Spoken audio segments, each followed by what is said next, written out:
Saudação a todos, aqui é André Michelin, sejam muito bem-vindos ao nosso espaço de celebração em Candelária. A gente está participando de um projeto de uma plantação de igreja aqui nesse bairro e dentre as várias atividades que a gente tem, a gente também assiste a um grupo de crianças. Então eu gostaria de te convidar, se você entende que o nosso trabalho é sério, você acredita naquilo que o Senhor nos deu para fazer nesse tempo e gostaria de dar um suporte, você pode também cooperar para a manutenção desse projeto, por exemplo, adquirindo uma das nossas canecas. Você tem a opção em cerâmica ou, se preferir, em alumínio. Como é que você faz para adquirir? Você pode nos enviar uma mensagem pelo direct. Nós te informamos todo o procedimento. É isso. God bless. Que a graça de nosso Senhor esteja com todos vocês. Nessa manhã, eu gostei muito do que o Nani falou, eu gostei muito de tudo que eu ouvi aqui. Foi muito bom porque tudo quanto a gente tem conversado nessa série está sendo dito também nos nossos devocionais. Assim, alguns pedaços estão sendo comentados a partir dos nossos devocionais. Hoje a gente está encerrando de fato a série, que a gente vai ter o nosso momento de reagindo.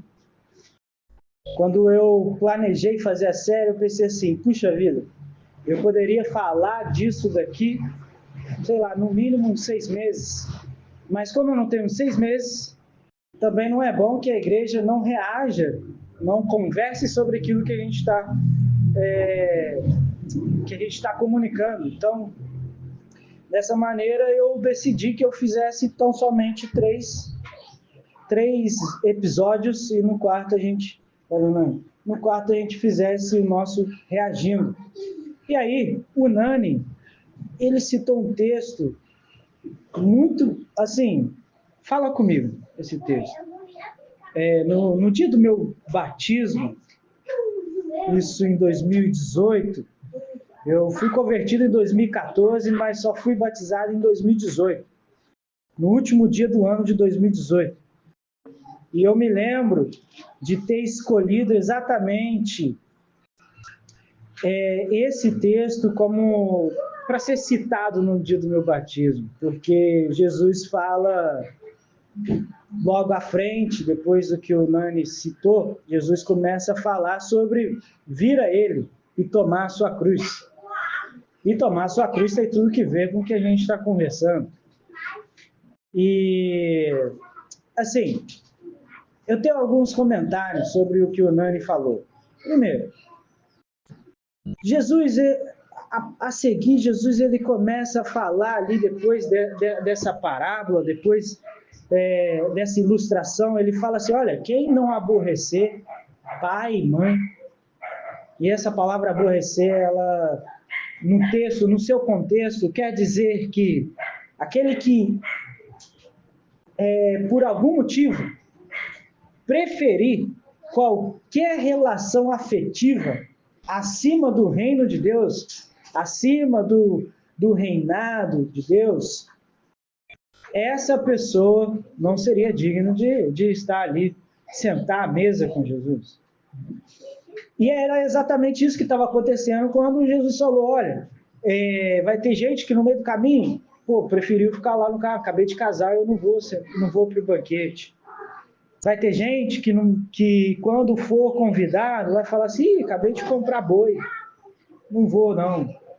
Essas pessoas, elas têm em mente o seguinte, eu estou ganhando o mundo. E aí, mal sabem elas o que sucederia isso, perderiam a alma, perderiam o banquete da alma, o banquete que cura. E aí o Nani falou que Jesus comia com os fariseus. Eu estou tentado a dizer que não é isso. Eu acho que Jesus não comia com fariseu, não. Jesus comia com o ser humano. E esse é o ponto. Quando os fariseus criticam publicanos e pecadores, Jesus vai lá e fala, eu estou comendo com eles também, mas também como com vocês. Então, O ponto do evangelho é a humanidade. E aí, eu conheci uma pessoa que era muito humana. Assim, aos meus olhos, era muito humana. Enxergava as outras pessoas como seres humanos. O nome dela era Dona Hebe, minha avó, falecida. Ela tinha um olhar para o ser humano de maneira diferente. E ela enxergava potencialidade onde não tinha. Ela olhava para mim, por exemplo, minha família inteira falava assim, ó, esse menino aí, ele só vai ter futuro no crime. Ou seja, o futuro dele é a morte ou a prisão. E aí a Dona Hebe olhava para mim e falava, não é bem assim. Ela conseguia enxergar potência onde não tinha, ela conseguia enxergar flor no meio de um lixão. E Dona Hebe, ela viu o mundo dessa maneira. Então ela tinha um coração humanizado, um coração de gente, e via corações de gente. E eu acho que todo mundo, em determinado ponto da vida, tem encontro com pessoas assim, que conseguem te enxergar como humano. E você se sente em paz estando na companhia dessa pessoa. E Jesus era esse tipo de pessoa. Jesus é esse tipo de pessoa. Jesus, ele era um ser humano excepcional. Foi um ser humano excepcional, que enxergava ser humano como ser humano. Então, é muito difícil nos tempos de hoje a gente deixar de enxergar, enxergar ser humano como ser humano. É mais fácil enxergar a ideia dele do que ele. Por exemplo, anos de eleições.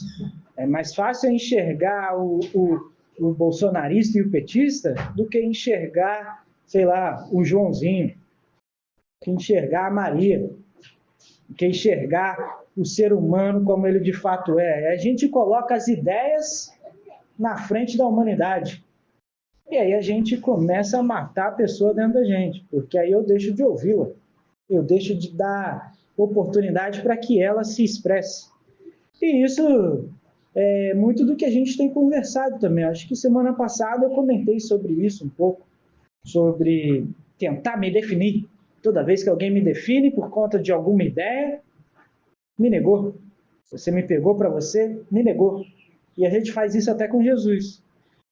E no Evangelho é assim também, né? A gente precisa discernir que lidar com o ser humano é lidar com o ser humano e não com a ideia dele.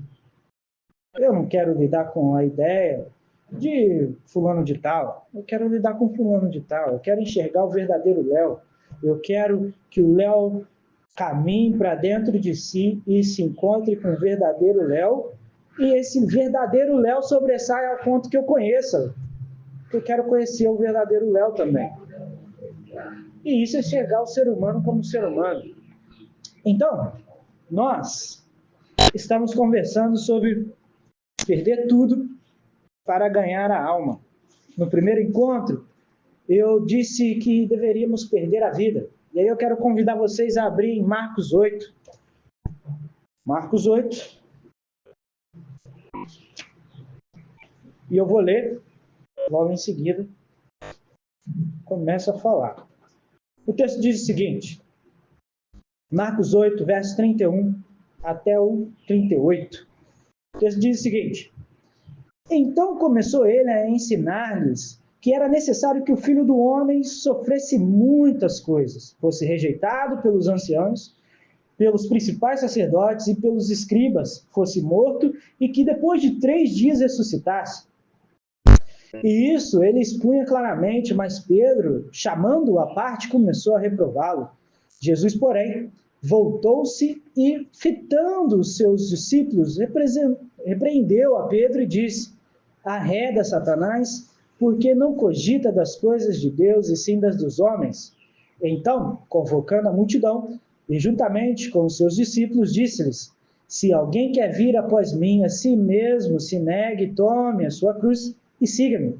Quem quiser, pois, salvar a sua vida, perdê-la-á. E quem perder a vida por causa de mim e do Evangelho, salvá-la-á. Que aproveita o homem ganhar o mundo inteiro e perder a sua alma? Que daria um homem em troca de sua alma? Porque qualquer que, nesta geração adúltera e pecadora, se envergonhar de mim e das minhas palavras, também o Filho do Homem se envergonhará dele, quando vier na glória de seu Pai com os santos anjos. Vou convidar vocês para uma oração. Senhor Deus, muito obrigado pelo dia de hoje. Obrigado porque o Senhor tem nos dado a oportunidade de nos assentarmos e discutirmos, conversarmos sobre a manifestação do Teu reino, Pai. E dessa forma nós pedimos que o Senhor oriente a nossa conversa para que a gente consiga compreender, ter capacidade cognitiva de entender os seus movimentos, ou capacidade, ou melhor, sensibilidade, para que a gente consiga perceber os seus movimentos. Então, nesse sentido, abra o nosso entendimento, abra o nosso coração, nos livra de qualquer pré-compreensão, de qualquer preconceito, pré-julgamento, que não permita que eu vá, que os nossos irmãos vão, em não entender o que o Senhor quer dizer para a gente essa manhã. Então, Pai, dessa maneira, a gente ora em nome de Jesus. Amém. Amém. Aqui a gente conversou sobre perder a vida. E eu disse para vocês o seguinte: vida e alma são indissociáveis. Vamos dizer basicamente que é a mesma coisa. Basicamente é a mesma coisa. São inseparáveis. É um laço que não se desata nunca, jamais. Mesmo que a gente venha tentar, a gente não consegue distinguir onde um começa e o outro termina. A gente não consegue distinguir quando a gente fala sobre vida e alma. Alma, para o texto bíblico, é esse laço que une o mais indomável do meu ser, o mais animalesco, com a beleza do que é divino, com a beleza da alma, com a beleza. E aí Rubem Alves fala que fora da beleza não há salvação. Não há salvação fora da beleza. Isso é extraordinário, porque é na alma que a gente tem essa sensibilidade de enxergar essa beleza. É na alma que mora a sensibilidade e também a emoção. É na alma que a gente encontra sofrimento, tristeza, mas é na alma que a gente encontra alegria. E é na alma que a gente encontra a beleza da vida. O ser humano, citado em Gênesis 2, no verso 7, ele é um ser humano diferente do que a gente está acostumado como por definições de ser humano na nossa sociedade. Deus forma um homem do barro, e isso é uma linguagem poética, forma um homem do barro e sopra. O texto diz que esse verbo soprar é ruá. Ruá é o nome do Espírito Santo. E aí, sopra em suas narinas o sopro divino. E assim diz o texto: foi formado alma vivente. Traduzindo, os judeus acreditam, os rabinos daquele tempo acreditavam que um corpo sem alma era defunto e alma sem corpo era fantasma. Tendo em vista que defunto eu não sou, e muito menos fantasma, eu só posso ser uma coisa: alma vivente. Eu sou a junção de corpo e espírito num laço único, numa simbiose única, que faz com que eu seja alma vivente. Mas, assim, para salvar a alma, que é a vida, eu preciso perder a vida. Mas que vida é essa que eu preciso perder? A vida desalmada. Preciso perder a vida que esse mundo oferece. Preciso abrir mão dos meus confortos pessoais. Preciso abrir mão do gado que eu comprei. Preciso abrir mão do casamento que eu tive. preciso abrir mão da minha família, eu preciso abrir mão do meu status social, preciso abrir mão do meu trabalho, preciso abrir mão disso tudo, caso isso tudo coloque a minha alma em xeque. Caso isso tudo, para que eu mantenha, eu tenho que negociar o inegociável.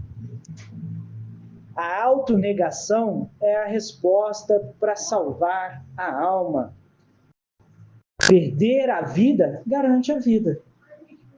Negar-se a si mesmo, nada tem a ver, por exemplo, com a aniquilação da sua vontade. Gosto de tomar um açaí. Não, tem que fazer meu jejum aqui de açaí, né? Não, isso não tem nada que ver com negar a si mesmo. Negar-se a si mesmo não é se tornar um alienado, te fazer separado do mundo. É só viver dentro da caixinha. Negar-se a si mesmo também não é ter uma experiência legalista, de viver de pode e não pode. Não é. E negar-se a si mesmo não é automartírio, não é se colocar em situações de risco, falando que Jesus te mandou para colocar você para aquele lugar lá para que isso aconteça. Não é você fazer voto de silêncio. Não é você se prejudicar para que você venha, sei lá, ascender a um certo patamar espiritual. Isso é coisa de budista, não é nosso não. E também não é praticar exercícios ascéticos e religiosos. Não é você ir lá no culto 4 vezes na semana. A igreja tem culto todo dia, né?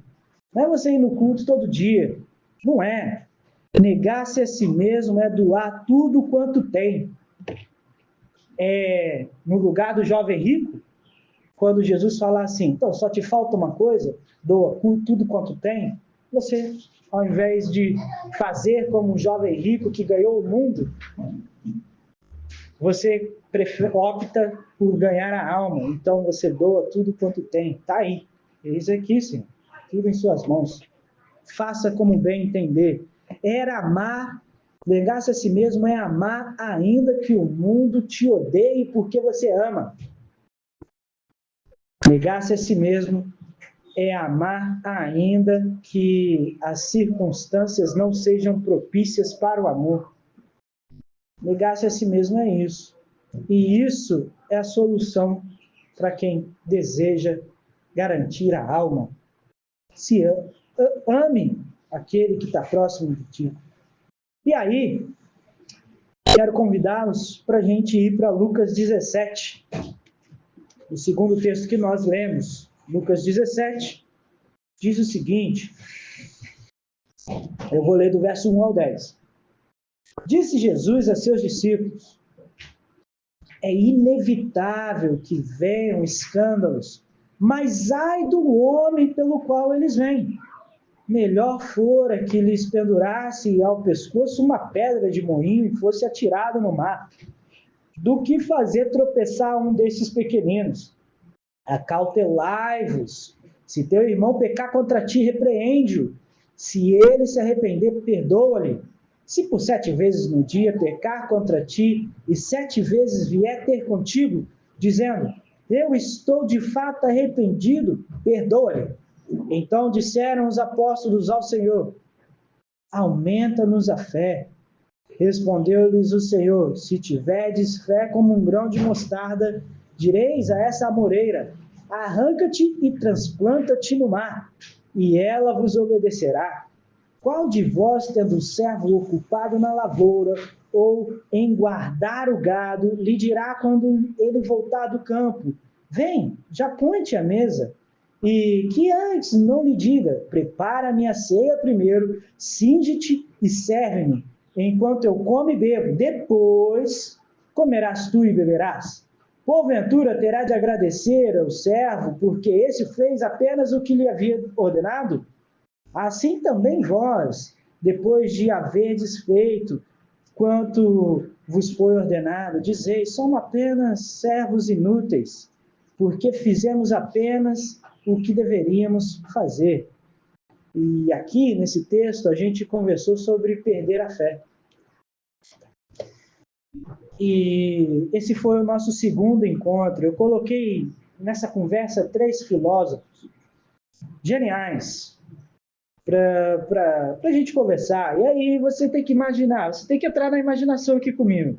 Imagina que você está numa boa padaria, num bom café, tomando aquele cafezinho quentinho na hora, quentinho. É caro, mas é isso. Mas imagina, eles que estão pagando a conta, você só está lá de ouvinte, espectador, você está ali. E aí colocam aquele café quentinho na mesa, aquele expresso. Ah, bom. E um pão com queijo na chapa, você só tem que comer e ouvir os caras conversar. E aí a gente está aqui na mesa com 3 deles. Søren Kierkegaard, o dinamarquês. Nietzsche, o alemão. Friedrich Nietzsche. E Ludwig Feuerbach, também alemão. E aí eu falei para vocês que esses 3 estavam conversando sobre o que era a fé. E aí o primeiro tinha críticas severas. Kierkegaard, ele tinha as piores críticas que, assim, poderia se ter sobre a fé. Mas, no final, ele ainda podia dizer, eu ainda creio. Já Nietzsche tinha críticas, mas não chegava na profundidade de Kierkegaard. Mas esse, infelizmente, dizia, eu não consigo crer mais. O terceiro, Feuerbach, ele tem as suas críticas, mas talvez não tão profundas quanto a dos outros 2. E ele já diria diferente, eu já nunca criei. E aí a gente aprende que para Kierkegaard, a fé é um ato de coragem, é ter um coração valente. Para Nietzsche, é loucura. A fé era loucura. Para Nietzsche, não existe. A fé não movia montanhas, mas colocava montanha onde não tinha nada. A fé era um empecilho. Para Feuerbach, a fé é uma projeção humana. O ser humano gostaria de ser de tal forma e tentando ser daquela forma para encontrar respaldo socialmente falando, ele colocava o nome de Deus. Basicamente é isso. Então o ser humano, ele, para Feuerbach, ele ia no púlpito da igreja dele falar que bandido bom é bandido morto em nome de Deus, mas na verdade quem estava dizendo aquilo ali era ele mesmo, e não tinha nada a ver com o evangelho, não tinha nada a ver com Deus. Era apenas projeção de si, do pior que há em si, para a pessoa de Deus, porque aí, se você coloca o nome de Deus, aí dá aval para você fazer o que você quiser, para você criar guerras, para você torturar, para você fazer o que o nazismo fez, por exemplo. Colocou o nome de Deus, aí ó, tá lá. Muitos daquele tempo, padres e pastores, apoiaram o nazismo. Aqui no Brasil, muitos pastores, e assim, em suma maioria, apoiaram a ditadura. E não só apoiaram a ditadura, como denunciaram os membros das suas igrejas para os ditadores. Olha, esses caras aí são comunistas.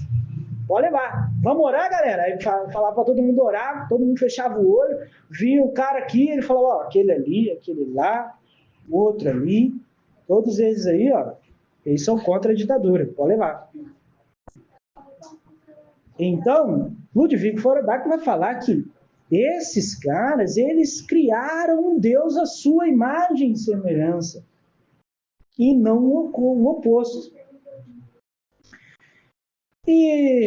Só que todos eles tinham algo em comum. As críticas deles eram reais, eram fatos.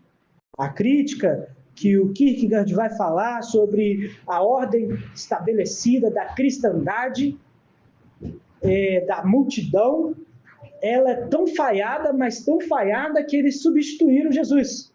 Eles colocaram Jesus falido, Jesus que não sobreviveria no âmbito da eternidade. é um Jesus mentiroso, é um Jesus da mentira. Eles colocaram e substituíram e colocaram lá esse Jesus.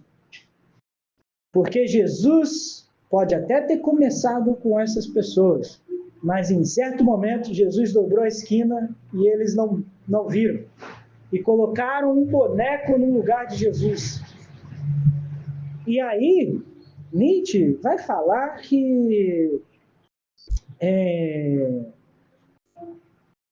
o ser humano que crê, ele simplesmente entende que ele simplesmente percebe um mundo fantasiado. O ser humano dessa religião aí do cristianismo, ele tem um mundo fantasiado. Ele fantasia as coisas. Mas todos estavam certos, digamos, na mesma medida. Só que perspectivas diferentes.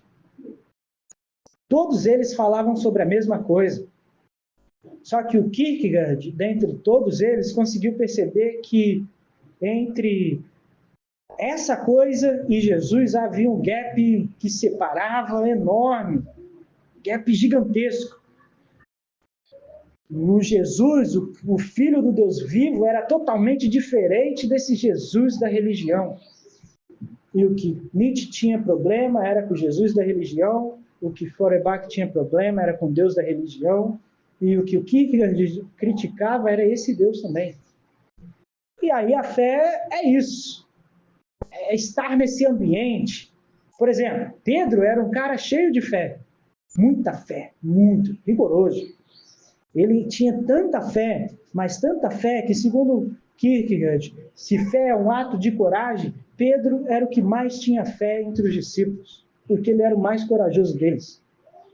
Porque, sei vocês, eu, na frente de Jesus, jamais repreenderia Jesus.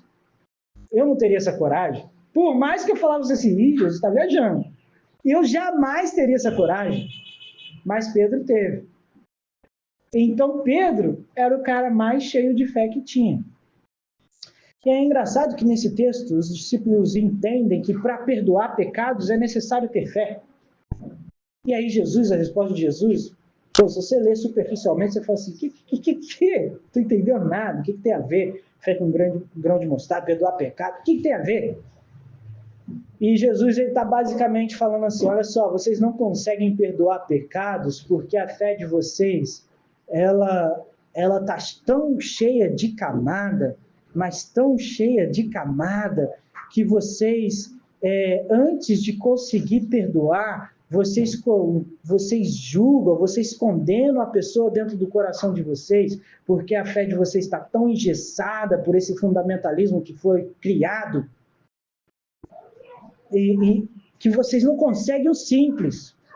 O simples. Vocês não conseguem manter a fé de vocês como uma semente que, ao plantada, dá frutos. Vocês colocam camadas e camadas de cimento grosso em volta daquela sementinha que Deus colocou no teu coração, porque a semente não é minha, ela me foi dada, não é algo meu. Então, essa semente, quando Jesus a utiliza como parâmetro aqui, como ilustração, ele não está falando sobre quantidade, ele não está falando assim, galera, se vocês tivessem um pouquinho só de fé, vocês salariam para essa moreira aqui, se arrancar aqui. A moreira, por que ele usa a moreira? Porque as raízes da moreira, elas se espalhavam por todo o terreno. Para arrancar uma era muito difícil, porque as raízes se aprofundavam em toda a parte do terreno e era quase impossível de arrancar. Arrancar era só cortando tudo.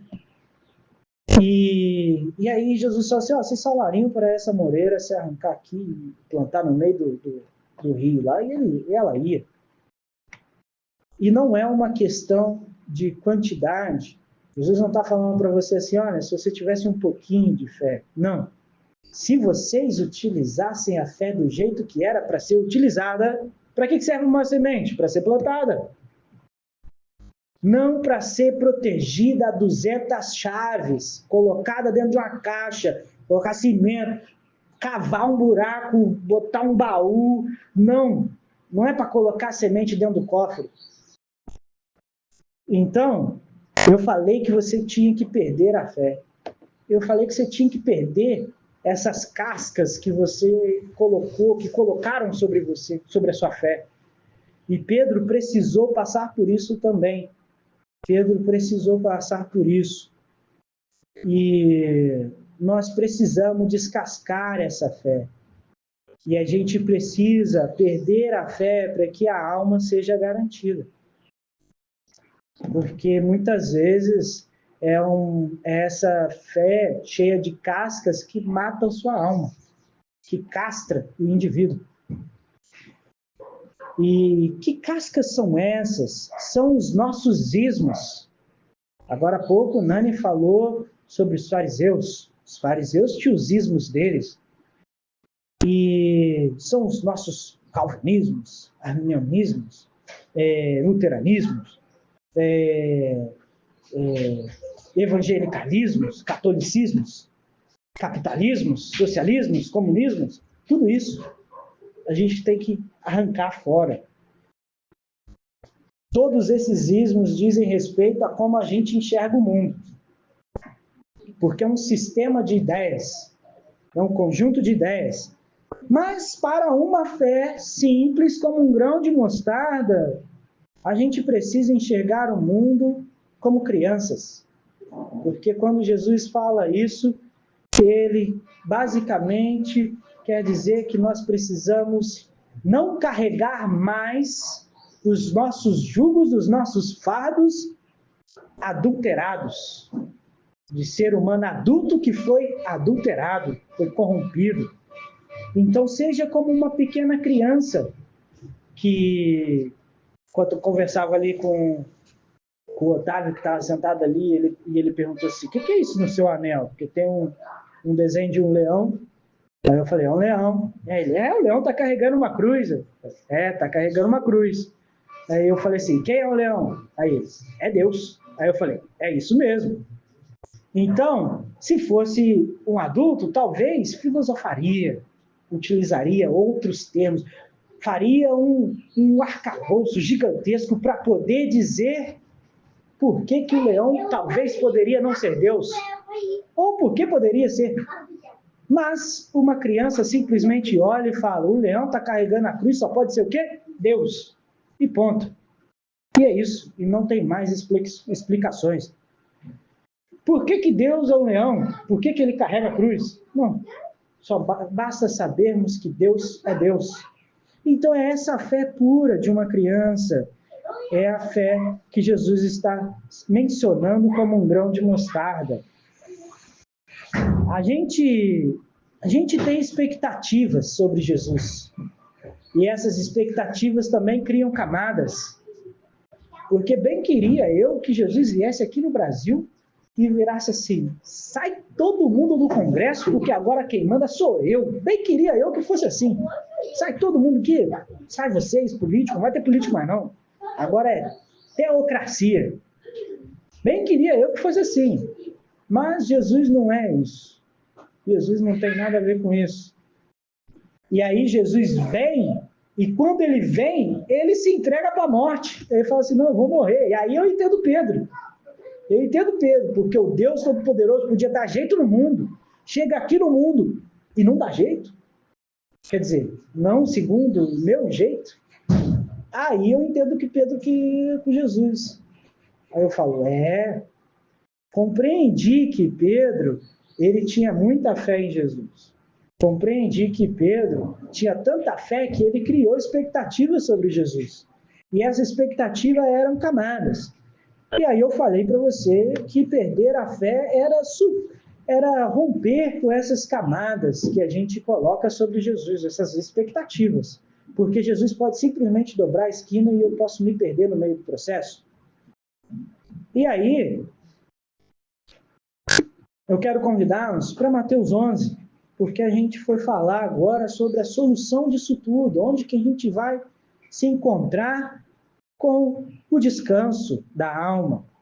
Porque até agora a gente está falando de todas as batalhas que devemos cumprir. A gente precisa perder a vida, lutar contra ela, a gente precisa lutar contra a fé, e agora a gente precisa também encontrar o nosso descanso. Em Mateus 11, vai dizer o seguinte, do verso 25 ao 30. Por aquele tempo exclamou Jesus: graças te dou, ó Pai, Senhor do céu e da terra, porque ocultaste essas coisas aos sábios e instruídos e as revelaste aos pequeninos.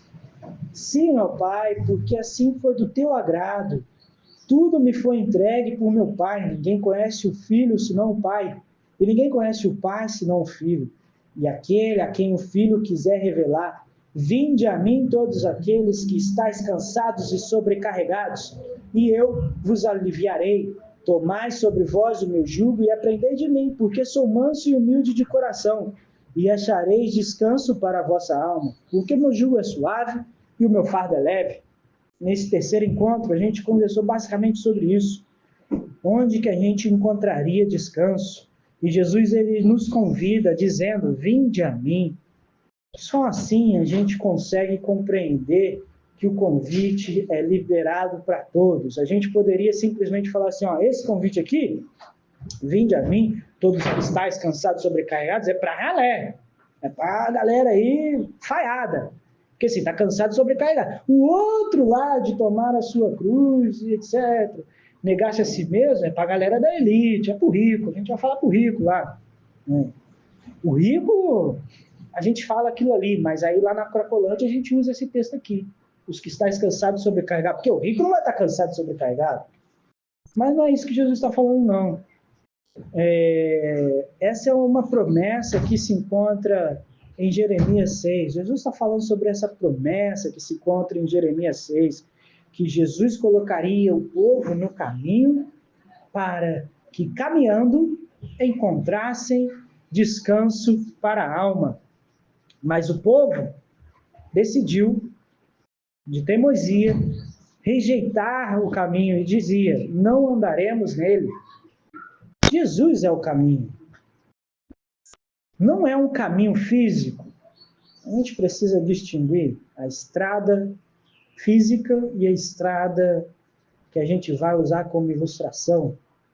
Porque a estrada física, ela basicamente não serve muito para falar sobre a vida, porque a vida tem seus altos e baixos, tem seus trancos e barrancos. Às vezes, o mesmo lugar que você passa está com o asfalto em dia, em outro momento, na volta, já está tudo esburacado. Essa é a vida. A estrada não, ela permanece a mesma. E com muito tempo ela vai mudar. E com Jesus, reduzir Jesus à estrada física, a um caminho físico, é reduzir a mensagem do Evangelho. Não. E aí Kierkegaard ele vai falar que muito mais do que o caminho físico é como se caminha. Traduzindo, são os pés do caminhante que dão sentido e significados para a estrada que ele caminha. São os pés e não o oposto. Então, muito mais do que o trajeto, é a disposição do meu coração que vai dizer se eu estou caminhando no caminho. A vida é uma jornada. Isso é, um caminho a ser caminhado e não importa o destino, tendo em vista que o destino ele já foi garantido lá na cruz do Calvário. Então, eu sou comprado pelo sangue derramado do Cordeiro. Eu sou lavado nele. Eu sou comprado por esse sangue. Então, eu não tenho que me preocupar se eu vou ou não vou chegar lá. É obviamente que eu vou. Porque eu já fui comprado. Portanto, o destino está mais do que garantido. Mais do que garantido. O que importa é como o discípulo vai caminhar a partir disso. E ser discípulo de Jesus é caminhar. Mas aí você pode se perguntar, para onde? Qual é a direção? Para dentro de si. Para dentro de si. O projeto de Jesus não é um projeto de exterioridade como os dos fariseus. Não é um projeto de você orar em público, lá na Praça Brasil, para todo mundo ver. Tem uma senhorinha que pega uma JBL desse tamanho, bota lá na Praça Brasil e fica gritando para todo mundo ouvir. Não é isso o projeto de Jesus. O projeto de Jesus é um caminho para dentro de si, é um projeto de interioridade. Jesus tem um projeto de santificação e não um projeto de transformar você em um santarrão. Não. Quando nós aprendemos que não há vales da sombra da morte que se equivalem ao nosso próprio coração, a gente entende o que Davi disse quando falou: sonda o meu coração e vê se há um caminho mau em mim. E aí, no caso de Davi, ele fala assim.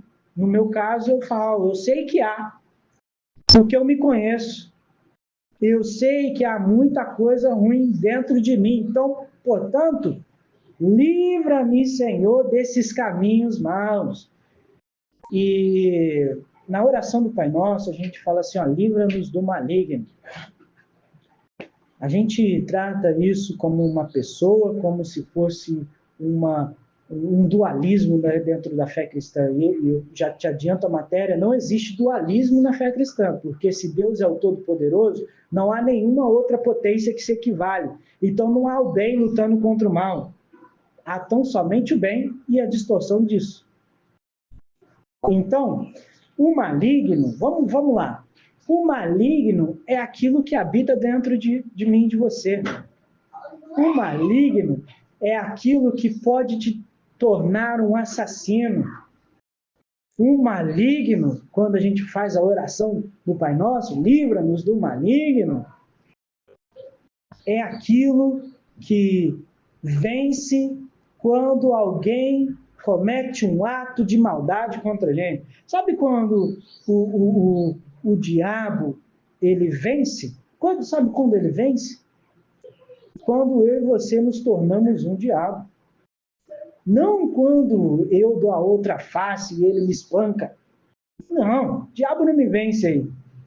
Ele me vence quando eu me torno um diabo. É quando o mundo inteiro proporciona ambiente para que eu me torne isso. E aí eu oro para Deus, me livra dessa possibilidade. Me livra do maligno. Então, eu conheço o meu coração. E eu sei o que passa aqui dentro. Então, a minha oração é assim: Senhor, me livra disso. Me livra do mal que há em mim. E me tome pelas suas mãos, pelo caminho da eternidade. Me pegue, me carregue no colo. E aí, para a gente fechar, o que a gente pode aprender com essa série? O discípulo que se vê diante de ganhar o mundo e perder a alma, ele precisa abrir mão do mundo para garantir a alma. O discípulo que se vê diante de manter um relacionamento que vai matar a sua alma, seja lá com quem for, com qualquer coisa que for, precisa abrir mão desse relacionamento, ainda que isso te custe caro demais. Precisamos perder a vida para que a vida seja guardada. Precisamos entregar a vida, morrer para que a gente não carregue o jugo pesado da religiosidade, ou que esse mundo impõe sobre você. Precisamos muito e com urgência perder a fé. Precisamos com urgência encontrar descanso em Jesus. Precisamos tomar o jugo de Jesus para que a gente consiga caminhar nele e em nós e nos libertar dos fardos que nos forem impostos. Então, é isso que a gente pode aprender com o que a gente tem conversado. E muito mais, obviamente. Aí Deus fala no teu coração. Mas para a gente encerrar aqui, eu quero convidá-los para a gente fazer uma oração e aí a gente vai abrir o espaço do reagindo. Beleza? Então vamos orar. Senhor Deus, muito obrigado pelo dia que se passa hoje, porque suas misericórdias se renovaram essa manhã. Obrigado porque hoje a gente teve a oportunidade de nos relembrar de tudo quanto foi dito durante esse tempo e que a gente possa colocar isso em prática para a nossa vida a partir de hoje, a partir de agora, nesse instante, que a gente possa perder a vida do eu para viver a vida do nós, que a gente possa perder a fé da religiosidade, a fé que substituiu o Jesus verdadeiro pelo Jesus falido, e que a gente possa perder também a possibilidade de carregar fardos pesadíssimos, para que a gente possa carregar os fardos de Jesus, os fardos da cruz, e que a gente consiga, de fato, se negar ao ponto de que tão somente sobre nós a semente que foi plantada em nosso coração, a pureza, a simplicidade do Evangelho, sem os ismos, sem essas cargas pesadíssimas, impossíveis de carregar, e que o Senhor coloque sobre os nossos ombros tão somente o que for pertinente ao Evangelho. E que seja assim, Pai. Em nome de Jesus, te pedimos que o Senhor se manifeste em meio da nossa conversa, no reagindo, para que a gente saia daqui revigorado, para que a nossa alma venha encontrar de fato descanso. E que seja assim. Em nome de Jesus. Amém. Amém.